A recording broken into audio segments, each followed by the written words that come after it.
उन सब की दवाइयां विज्ञान ने खोजी है। प्रार्थनाओं से, मंत्रों से कोई बीमारी ठीक नहीं हुई है। और ना अगर राम मंदिर जाएंगे तो अस्पताल जाने की जरूरत ही नहीं पड़ेगी भाई। जैसे मंदिर के चक्कर में अस्पताल और कॉलेज का महत्व मत भूलो। कोई बीमार होगा तो हम अस्पताल क्यों नहीं जाएंगे? अरे जब कोई पेशेंट अस्पताल जाता है उसके बाद भी उसके घर वाले मंदिर ही जाके प्रार्थना करते हैं। आज हमने तो उनको निमंत्रण भी दिया है, आओ ना, पर किस मुंह से जाएं?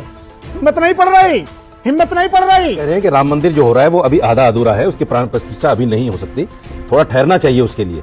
मुझे रसीदी से पंचांग नहीं दिखवाना है। यानी मूर्ति पूजा एक पाप है। वो मूर्ति के स्थापित होने, मूर्ति के विधान से लेके मूर्ति की प्राण प्रतिष्ठा के मुहूर्त तक पर टिप्पणी कर रहे हैं। वो तिनका किसी और की दाढ़ी में देख रहा है, अपनी दाढ़ी में क्यों देख रहे हैं? एक कागज को टुकड़े को छोड़ दिया जाए तो तुम्हारे पास क्या सबूत है? तुम कहां पैदा हुए, कैसे साबित करोगे? तो जब आधा दर्जन ऑर्डर हमारे पिछले 60 साल के पक्ष में थे तो आप कैसे करें?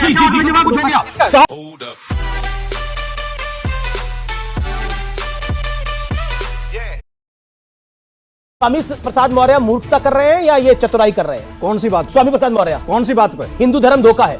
नहीं, ये बाबा साहब अम्बेडकर नहीं, उन्होंने बाबा साहब अम्बेडकर ने हिंदू धर्म धोखा। बाबा साहब बताइए कहाँ बोला? बाबा साहब की बात करें, बाबा साहब अम्बेडकर ने कभी हिंदू धर्म को धोखा नहीं कहा। एनिहिलेशन ऑफ कास्ट पढ़िए उनका। उन्होंने हिंदू धर्म को धोखा नहीं कहा। पढ़िए मेरे प्रतिज्ञाएं पढ़िए आप। उन्होंने इस्लाम के बारे में जो पढ़ा वो बोलिए। नहीं, मैं उस बात को नहीं बहस कर रहा हूं।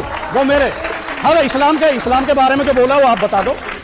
लेकिन मैं कहना ये चाहता हूं, देखिए सुनिए, देश में या दुनिया में जितनी गंभीर बीमारियां आई, चाहे पोलियो हो, चाहे चेचक हो, चाहे अभी कोरोना आई, चाहे और बीमारी थी, उन सब की दवाइयां विज्ञान ने खोजी है। प्रार्थनाओं से, मंत्रों से कोई बीमारी ठीक नहीं हुई है। और ना होती है। चेचक के लिए हम हमेशा उसे माता कह के पूछते रहे, उसके लिए हम प्रार्थना करते रहे, पूजा पाठ करते रहे, लेकिन चेचक का टीका जब डॉक्टर जेनर ने उसकी खोज की, उससे चेचक खत्म हो गई, पोलियो खत्म हो गया दुनिया से। उसे हम कहना क्या चाह रहे हैं? आप हम ये कहना चाहते हैं, हम ये कहना, तेजस्वी यादव का समर्थन कर रहे हैं कि राम मंदिर की जगह अस्पताल होना चाहिए था। तेजस्वी यादव ने ये नहीं कहा। क्या कहा उन्होंने? तेजस्वी यादव ने राम मंदिर जाओगे, अस्पताल जाओगे। यादव ने ये कहा कि अगर राम मंदिर जाएंगे तो अस्पताल जाने की जरूरत ही नहीं पड़ेगी भाई। तेजस्वी यादव ने ये नहीं कहा, आप गलत कोट कर रहे हैं। तेजस्वी यादव ने कहा कि मंदिर के चक्कर में अस्पताल और कॉलेज का महत्व मत भूलो। उन्होंने ये नहीं बोला। उनके वक्त था जब अक्षरधाम में एक पंडित से पूछा, पुजारी जी से पूछा गया था कि आप मंदिर क्यों बनवा रहे, हॉस्पिटल क्यों नहीं बनवा रहे? तब पुजारी जी ने एक अच्छा जवाब दिया था और कहा था कि इस मंदिर में वो लोग आएंगे जिन्हें प्रेरणा मिलेगी और शांति मिलेगी कि वो ऐसे हजारों अस्पताल खड़े कर पाएंगे। आप कुछ कहना चाहते हैं? सर, तेजस्वी यादव जी का बयान था कि कोई बीमार होगा तो हम अस्पताल क्यों नहीं जाएंगे? अरे जब कोई पेशेंट अस्पताल जाता है उसके बाद भी उसके घर वाले मंदिर ही जाके प्रार्थना करते हैं। ये भगवान मुझे सही कर दीजिए, मेरे बेटे को सही कर दीजिए। जी ये बताइए, जब हमारे वैज्ञानिक अंतरिक्ष या प्रयोग करने से पहले क्यों मंदिरों में जाके पत्थर टेकते हैं, ये बताइए। बहुत बढ़िया सवाल, बहुत बढ़िया सवाल। भगवान श्री राम का मंदिर किसी दया पर नहीं बन रहा है, सच के आधार पर बन रहा है। जिन लोगों ने पूछा था भगवान कहाँ पैदा हुए, हमारे विद्वानों ने, हमारे ऋषियों ने एक ट्वीट करके कहा। जी, कोर्ट ने कोई आंखें बंद करके नहीं कह दिया। उसी कोर्ट में कुछ लोग कोर्ट फेंक के भगे थे कि नहीं 24 तक सुनाई नहीं होना चाहिए, राम काल्पनिक हैं। आज हमने तो उनको निमंत्रण भी दिया है, आओ ना, पर किस मुंह से जाएं? हिम्मत नहीं पड़ रही, हिम्मत नहीं पड़ रही। कि मोदी जी जो प्राण प्रतिष्ठा करने जा रहे हैं जी वो अच्छा नहीं है, वो शुभ नहीं है। साधु संत कह रहे हैं, शंकराचार्य तक कह रहे हैं इस बात को, और ये भी कह रहे हैं कि राम मंदिर जो हो रहा है वो अभी आधा अधूरा है, उसकी प्राण प्रतिष्ठा अभी नहीं हो सकती, थोड़ा ठहरना चाहिए उसके लिए, लेकिन फिर भी हो रही है। तो ये राजनीति इन्होंने बोला ये शुभ घड़ी नहीं है। ये शुभ घड़ी नहीं है। एक सेकंड, मुझे रसीदी से पंचांग नहीं दिखवाना है कि कहाँ कौन सा नक्षत्र कैसा है। हमारे विद्वानों ने जिनको देखना चाहिए उन्होंने देख करके बताया शुभ घड़ी है। बहुत हैरानी भी है और प्रसन्नता भी है कि मौलाना साहब जिनके हिसाब से बुत परस्ती या कुफ्र है, यानी मूर्ति पूजा एक पाप है, वो मूर्ति के स्थापित होने, मूर्ति के विधान से लेके मूर्ति की प्राण प्रतिष्ठा के मुहूर्त तक पे टिप्पणी कर रहे हैं। देखिए ऐसा अद्भुत आपको उदाहरण नहीं लगेगा। मैं करूं और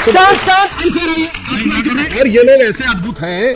देखिए जो विपक्ष के लोग हैं, विपक्ष के समर्थक लोग हैं, इनका ज्ञान तो अप्रतिम है। सर मैं समर्थक नहीं। अच्छा ठीक है, आप अपनी बात करें। आप विरोधी हैं। देखिए साहब, जब रफेल आता है तो ये एरोनॉटिकल इंजीनियरिंग के जानकार हो जाते हैं, ये नहीं ऐसा था।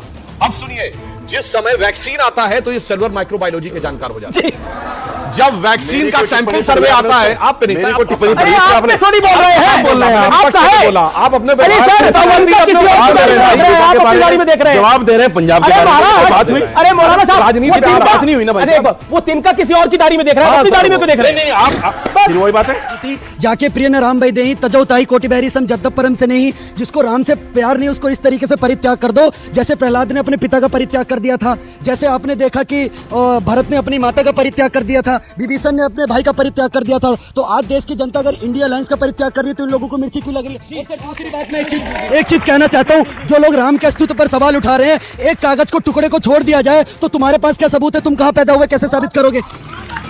मैं अपने समाज की तरफ से बोल रहा हूँ, मुस्लिम समाज की तरफ से एक बात कह रहा हूँ। जी जी जी। अगर आज ठीक है, आपको सारी चीजें आपके मन मुताबिक मिल गई और आप उसको उत्सव मना रहे, अच्छी बात है, आपको मुबारक हो। लेकिन एक सवाल जरा सुधांशु जी से और आपसे भी पूछना चाहूंगा कि अगर वो फैसला राम मंदिर बाबरी मस्जिद विवाद का जो फैसला है वो फैसला अलग हो, मुस्लिम पक्ष की तरफ हो जाए, तब भी क्या ऐसे ही भाईचारा, ऐसे ही उत्सव, ऐसे ही सब कुछ? 6 दिसंबर 92 को ढांचा गिरने के बाद अस्थायी मंदिर में पूजा के परमिशन नहीं, सुप्रीम कोर्ट ने ऑर्डर किया 6 दिसंबर 92 में कि सुनिए तो पूरी बात सुनिए सर। देखिए आप बोल रहे थे मैंने डिस्टर्ब नहीं किया, मैं स्टेप बाय स्टेप कोट कर रहा हूं। अरे भाई बात तो सुनिए, आपकी बात मैंने शांति से सुनी।